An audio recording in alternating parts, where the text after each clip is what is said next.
Back in Beyond Light, I had the idea of combining the Arc Soul buddy you could get from using the Getaway artist on the Arc subclass and combining that with the No Time to Explain and taking advantage of that buddy so you can have two buddies at the same time in PvP. And let me tell you, in that video, I dropped 58 kills. Again, I'll link that video in the description. But in this video, with the Arc 3.0 changes, I wanted to see if I could try to do the same thing and potentially make it even better. So in this video, I'm going to be going over my double buddy build. Now, like I mentioned, the exotic armor for this is going to be the Getaway Artist. Again, these are exotic gauntlets for the Warlock. It's perk, Dynamic Duo. Hold your grenade button to convert your arc grenade into an Arc Soul and become amplified. The Arc Soul functions as an autonomous turret. Again, if you become amplified, you get a supercharged version of the turret. So you pretty much get that automatically with these gauntlets. And then, like I mentioned, the exotic weapon we're using is the No Time to Explain. Again, its perk, Rewind Again. Precision shots and hits against targets slowed or frozen by stasis will return to the magazine. And then also its other perk, Time Slip. At 10 stacks of Rewind Again, a small portal will open up, shooting bolts from an alternate timeline version of this weapon.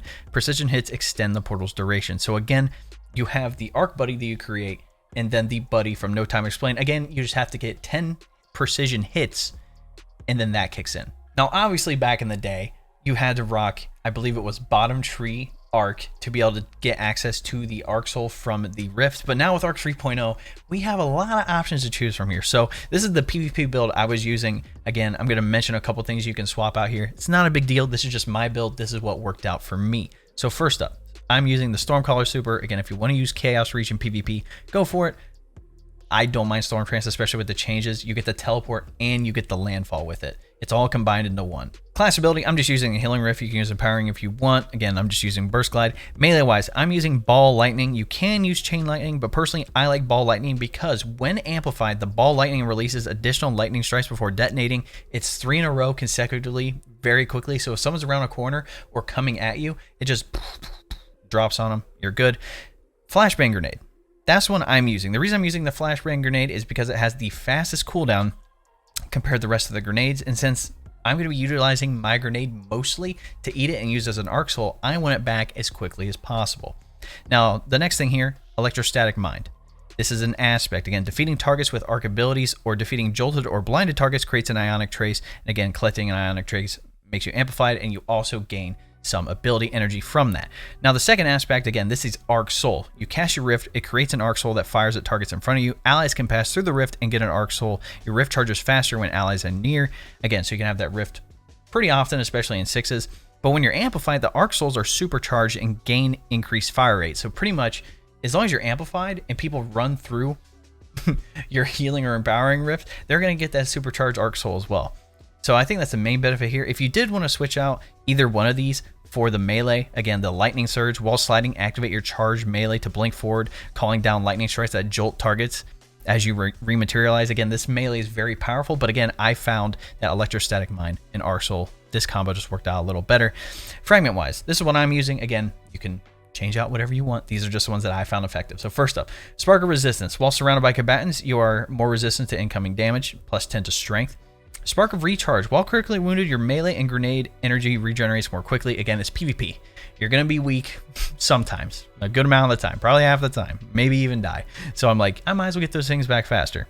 Next, Spark of Feedback. Taking melee damage briefly increases your outgoing melee damage. Again, some gunfights are close. I want to be able to have, you know, my Ball Lightning or my Chain Lightning do more damage. Plus, you get 10 resilience on top of that. And then Spark of Momentum. Sliding over ammo bricks reloads your equipped weapon and grants a small amount of melee energy. Again, this is just what I found effective. You can switch these out however you like. Now let's go over the mods I'm using. Just a note here, you can switch out whatever slot you want these mods in. Again, you can flip-flop them. I just have them on certain armor pieces just because that's how it worked out. That's how they fit. But like I said, you can switch these out. First up on my helmet here, again, Pulse Rifle and Shotgun targeting because I was using a shotgun at the time, but obviously Pulse Rifle for No Time to Explain. And then High Energy Fire.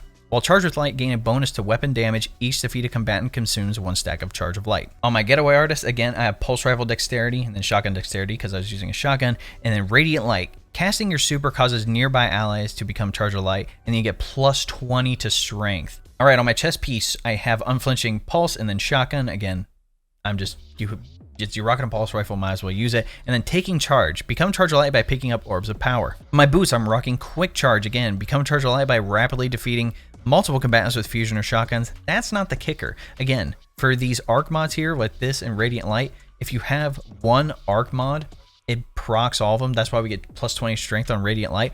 But the bonus here is greatly increases the ready speed of fusion rifles, shotguns, submachine guns, and swords. Again, this perk is really good for something like shotguns and fusion rifles because sometimes those things do not come out very fast. Then on my class item, I have Powerful Friends. When you become Charger Light, nearby allies also become Charger Light. And you get plus 20 to mobility. And like I said, I just have an arc mod here. You really only need one arc mod to proc Powerful Friends, Quick Charge, and Radiant Light all at the same time. And by the way, the mods that I always rock for PvP in general is at least High Energy Fire, Radiant Light, Taking Charge, and then Powerful Friends. The only reason I'm rocking Quick Charge here is because I'm using a shotgun. If I was using a fusion rifle, I'd still do the same thing. If I was rocking a sniper, I would switch this out for something else. Now I know you're like, David, now that we got through that, what stats should I focus on? Again, it's PvP. you want as high as recuv as you can, and with this, since it is a grenade specific build, you want to make sure you have as high as grenade as you can. This is the best I could do it with balancing it out with 81 recovery and 86 grenade. It was not too shabby. I'm already at 78 mobility too, so I'm moving pretty fast around the map as well. But still, you want pretty much your recovery and your grenade as high as possible. If you want more recuv, go for it. Again, your charge time on the grenade is going to be slower. And same thing here. If you want your grenade higher, the charge time is going to be faster. But again, trying to recover from gunfights, it's going to be a little slower. Since this is a PvP build, talking about the synergy is a little weird because obviously with things like Taking Charge, Radiant Light, Powerful Friends, and Quick Charge, all that leading into High Energy Fire so your weapons can have more damage when you enter engagements. Again, I just like those mods for PvP because they help out a lot, and I think a lot of other people who play PvP a good amount of the time would agree with me. So other than that, the main thing here, again, once you have your grenade, you consume your grenade, you get the supercharged Arc Soul Buddy, and you're amplified. So now you move faster, you get the speed boost, jump higher, etc. On top of that, getting some precision hits with no time allows the Portal Buddy to show up. So now you have the Getaway Artist and the Portal Buddy. Again, with the Arc Soul aspect, whenever you pop your Rift, whether you have amplified or not, you're gonna spawn an Arc Soul. If you're amplified, people who run through it get the supercharged Arc Soul with you, so they get that as well. Also, the cool thing with this is that if your Arc Soul is about to run out, the timer's about to run out, you can pop your Healing Rift and it brings that timer back up or pauses the timer. I'm not sure why it does one or the other. I'm not sure why it triggers it a certain way, but it does. And then again, with stuff like Electrostatic Mine, creating ionic traces, you get amplified automatically. Ball Lightning, when you're amplified, you can take out targets who are hiding behind walls. And again, with the Fragments, Spark of Resistance, when you're surrounded, you are more resistant to incoming damage. Again, you're going to take a little less damage. If you are damaged, Spark of Recharge, you're going to get those abilities faster. If somebody's in melee range and they melee you, Spark of Feedback will more than likely be able to get you the kill as long as you have your arc melee. And then things like Spark of Momentum, again, if you slide over the brick, it automatically reloads the weapon all the way and grants a small amount of melee energy. If you want your melee back faster, all you have to do is slide over special bricks and you're good to go.